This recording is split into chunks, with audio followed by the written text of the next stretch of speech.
It's June 27th, 2013. The Miami Heat just won their second straight NBA title, Jason Kidd and Grant Hill just announced their retirements, and the 2013 NBA draft is about to begin. The first overall pick was going to the Cleveland Cavaliers, and with their stellar track record of #1 picks, their selection was bound to be a future Hall of Famer, franchise-altering caliber player. The Cleveland Cavaliers select Anthony Bennett of Toronto, Canada, and the University of Nevada, Las Vegas. Turned out, he was not. On June 27, 2013, the Cavaliers selected Anthony Bennett with the first overall pick in the draft, a player who would go on to play just 4 seasons in the NBA, never even averaged 5 points a game, and is widely considered to be the biggest bust in NBA history. And somehow, the Cavaliers drafting Bennett wasn't even the worst decision a front office made in the NBA that day. Kevin Garnett, Paul Pierce, Jason Terry, all going to the Brooklyn Nets. Celtics get 3 number ones, 2014, 2016, 2018. Humphreys, Wallace, Evans, just a bunch of stuff. Clearly the Celtics are... In what was described by many as one of the worst trades in NBA history, the Celtics traded away their 2 All-Stars in Kevin Garnett and Paul Pierce for 4 aging role players, a rookie who played 5 minutes a game, 3 first-round picks, and a pick swap. A big haul for the Celtics, but the ultimate 50 cents on the dollar trade. Fans were shocked, appalled, the trade being described as completely lopsided. Trading away 2 all-star caliber players and a starting level veteran for 5 players, the majority of them probably won't even see the court in a Celtics jersey, and 4 picks that may or may not pan out? Unforgivable.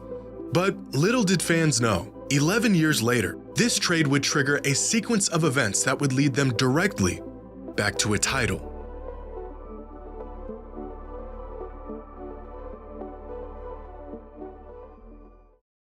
Today's video is sponsored by DraftKings. Right now, all new customers who bet just $5 on anything will receive $150 in bonus bets instantly. That's right, turn $5 into $150 in bonus bets just by placing any wager. But the action doesn't end there. From tip-off to the final buzzer, DraftKings has you covered with same-game parlays, live betting, odds boost, and so much more. And if sports betting is not yet available in your state, don't worry. DraftKings is the one-stop shop for all things daily fantasy, where you can have a shot to win cash prizes. Download the DraftKings Sportsbook app now. New customers use promo code JimmyHighRoller and bet just $5 on any wager and get $150 in bonus bets instantly. That's promo code JimmyHighRoller, only at DraftKings Sportsbook.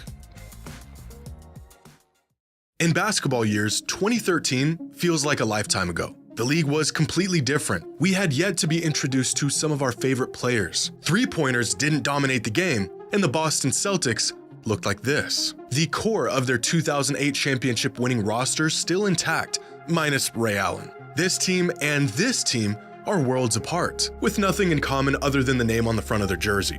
This 2013 team was good, but the door on their championship aspirations was closing quickly, and time would tell that they would never go on to win another championship. What they would do, however, was inadvertently spark a chain of events that would ultimately lead to a championship over a decade later.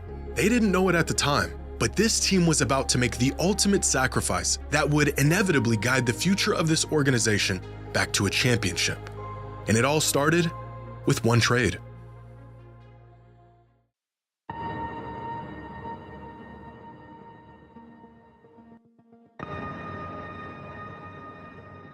Well, there was a huge trade agreed to last night, and this is the one Berman is certainly not happy about. According to reports, the Boston Celtics will send Paul Pierce and Kevin Garnett to the Brooklyn Nets for a package of players including Jared Wallace and 3 first-round picks. Now, the rebuilding movement in Boston is clearly in full effect now. In 1 week, the Celtics nation has said goodbye to Doc Rivers, Pierce, and Garnett. The Nets, meanwhile, have put together an all-star starting 5. It's looking pretty good. In the summer of 2013, the Celtics broke headlines by trading Kevin Garnett and Paul Pierce to the Brooklyn Nets for what felt like to fans at the time, very little in return. The deal itself wasn't great, but trading away the heart and soul of the team was an emotional gut punch for Boston fans. Not only was the team that Boston fans grew to love completely stripped away, but this trade meant the Celtics were going to be in rebuild mode for the foreseeable future.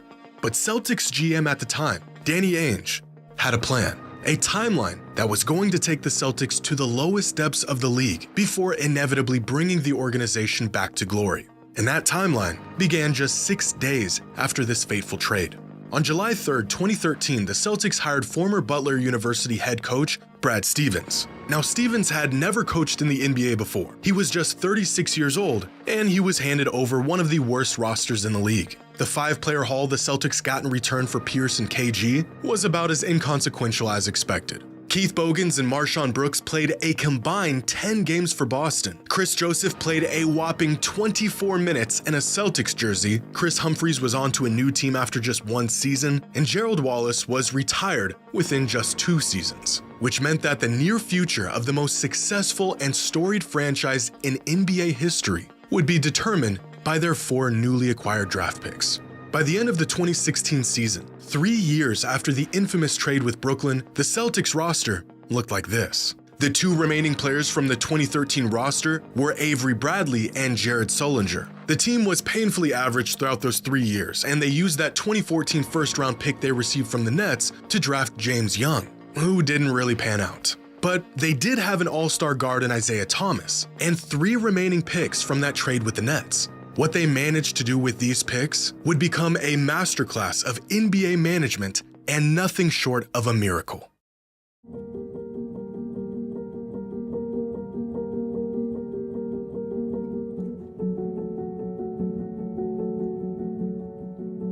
It all starts with the Nets being absolute dog water in 2016, winning just 21 games, the 3rd worst record in the NBA. This gave the Nets great odds in the draft lottery and resulted in them landing with the 3rd overall pick in the 2016 draft, a pick that now belonged to the Celtics. Now, at the time, these picks that the Celtics received were a complete shot in the dark. Many people believed this 2016 pick was going to be a mid to late first rounder because no one thought the Nets would be as terrible as they were. Now, the picks are first rounders in 2014, 2016, and 2018. Now, they will probably not be lottery picks because of the fact that the Nets would probably be doing well by then. Turns out this pick wasn't just a lottery selection, it was top 3. And with this 3rd pick, Boston selected a 6'6" two-way guard out of Cal who was getting comparisons to Jimmy Butler. With the 3rd pick in the 2016 NBA Draft, the Boston Celtics select Jaylen Brown from the University of California, Berkeley. Jaylen Brown got off to a slow start with Boston, but the potential was clearly there. And with the addition of Al Horford, who signed in the offseason, the Celtics would go on to have their best season in a decade, winning 53 games, earning the #1 seed in the East, and making a run to the conference finals. Their luck was turning around, the fateful trade in 2013 fading into the past. But that Nets trade would prove to be the gift that just kept on giving.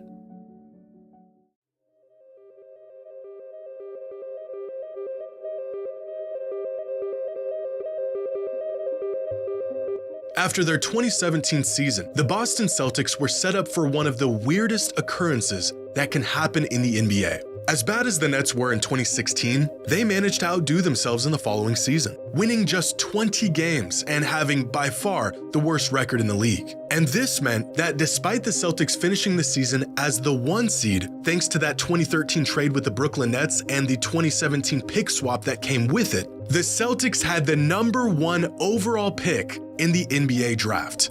Now, this has happened before, both in 1978 when the Blazers finished the season as the 1 seed and the Pacers just willy-nilly traded away their first overall pick before the draft, and in 1982 when Cavs owner Ted Stepien traded away their first-round pick a few years prior, leading to the Lakers having the #1 pick in the draft after winning a championship. In fact, Stepien was so reckless with his trades that the league had to step in and make a rule, essentially preventing owners and GMs from shooting themselves in the foot. So the fact that the Celtics had this pick in the first place was miraculous. But what Danny Ainge did next was not a matter of good fortune, but rather genius. Instead of using their first overall pick, Ainge decided to trade down and swap picks with the 76ers, giving them the first overall pick in return for the 3rd pick in the draft and a future first rounder. The Celtics front office already knew who they wanted in the draft, and it wasn't Markelle Fultz or Lonzo Ball. They also knew that they were going to get their preferred player regardless of if they were picking first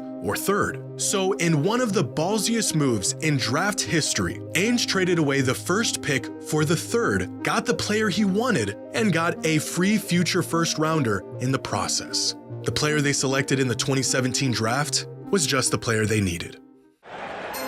With the third pick in the 2017 NBA Draft, the Boston Celtics select Jason Tatum from Duke University. By 2017, the Celtics went from an average team drifting in no man's land to earning the top seed in their conference and securing one of the best young duos in the entire league. Their next task? Building a championship team around their new young talent. And they still had one more pick remaining from the KG Pierce trade. So on August 30th, 2017, 2 months after they drafted Jason Tatum, Boston traded away Jay Crowder, Isaiah Thomas, and that 2018 first-round pick they received from the Nets in return for Kyrie Irving. By the end of the 2017 offseason, the Celtics roster had completely turned over once again. The first seeds of a championship team were being laid. But time would prove that this team wasn't quite ready for the big stage. The Celtics were good, making it to the Eastern Conference Finals in their first season with Kyrie and winning nearly 50 games in his second season with the team. But it became clear that Irving did not share the same priorities or expectations as the organization. So in the 2019 offseason, Kyrie decided to not return to Boston and, ironically, signed a 4-year deal with the Brooklyn Nets. This was a huge blow to the Celtics. It completely caught them off guard. They lost an all-NBA player, and they got nothing in return. The first step backwards for the organization during their rebuild. At this point, the Celtics knew they had a solid foundation with Tatum and Brown, and if they wanted to win, it would be with a team built around these two. So that's what they did. Over the next year, they drafted Peyton Pritchard in the 2020 draft. They acquired Luke Cornett in a trade during the 2021 season. They signed undrafted free agent Sam Hauser, and they traded to bring back Al Horford in the 2021 offseason. By the start of the 21-22 season, the Celtics finally had some continuity with their team. 10 players from their 16-man roster returning from the 2021 season. But 8 years after their 2013 trade with the Brooklyn Nets, long after the residual aftermath of the trade had seemed to come to its natural conclusion, there was one last gift that trade had to offer for the Celtics. Now, if you can recall, in the 2017 draft, the Celtics used their pick they got from the Nets to draft Jason Tatum, but not before trading away the first pick for the third pick and a future first rounder. Well, that future first-round pick came into play in 2019 when the Celtics selected Romeo Langford with the 14th overall pick. Now, Langford didn't quite work out for the Celtics, and so in February of 2022, the team packaged Langford, Josh Richardson, and 2 first-round picks in a trade with the San Antonio Spurs in return for Derek White. And just like that, nearly a decade after what was described as one of the worst trades of all time, the Celtics turned an aging Kevin Garnett, Paul Pierce, and Jason Terry into Jason Tatum, Jaylen Brown, and Derek White. 8 years later, turns out that trade wasn't so bad after all. But the Celtics weren't done yet. After a finals appearance in 2022, the team was hungrier than ever. They were close. They had the tools. They knew they were still missing some pieces, and they knew just where to get them. But in order to have a chance at a title, they would have to make their biggest sacrifice yet.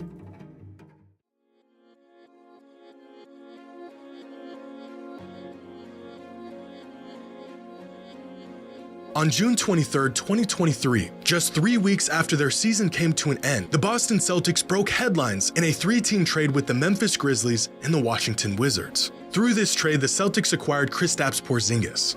What they had to give up? Their leader and the heart of their team, Marcus Smart. A trade that was described as one of the most difficult decisions the organization has had to make in recent history. But it had to be done. The Celtics were one step closer to their ultimate goal. And just before the start of the 2023-2024 season, Boston made one last move that would prove to create the winning formula they had been seeking. Jrue Holiday is a Celtic just days after being dealt from Milwaukee to Portland. In exchange for Holiday, the Celtics have sent Rob Williams and Malcolm Brogdon to the Blazers. Portland also gets a 2024 first-round pick via Golden State and a 2029 first-round pick. Here's what Jaylen Brown. And with the acquisition of Jrue Holiday, the Celtics would go on to dominate the 2024 season, having one of the greatest seasons in NBA history, resulting in an NBA championship. Over the course of a decade, the Celtics went through a massive rebuild that featured 112 players, 30 draft picks, 4 coaches, 2 GMs, one of the worst seasons in franchise history, 5 conference finals appearances, and finally, they had their championship roster. All of this stemming from 4 measly draft picks the Nets threw in as consolation in a lopsided trade 11 years ago. Look at the Celtics today and all of their talent, their record-setting season, the championship they earned, and you'll see a team that was bound to win a title. They've been called a super team, an easy path to the finals, too good for their own good. But when you take a step back and look at the long road the Celtics took to get here, you'll find resilience, sacrifice, patience, risk-taking, genius management and coaching, and an organization that has been meticulously crafting and building their championship team for over a decade. This championship was no fluke. If finding themselves in the same situation, I'm not sure how many organizations would have the foresight or composure to make some of the moves Boston did throughout this process to get where they are today. In the summer of 2013, the Boston Celtics made what was thought at the time to be one of the worst trades the NBA has ever seen. But unknown to them, 11 years later, this infamous trade would trigger a sequence of events that would put the Celtics on a crash course with NBA history and a championship.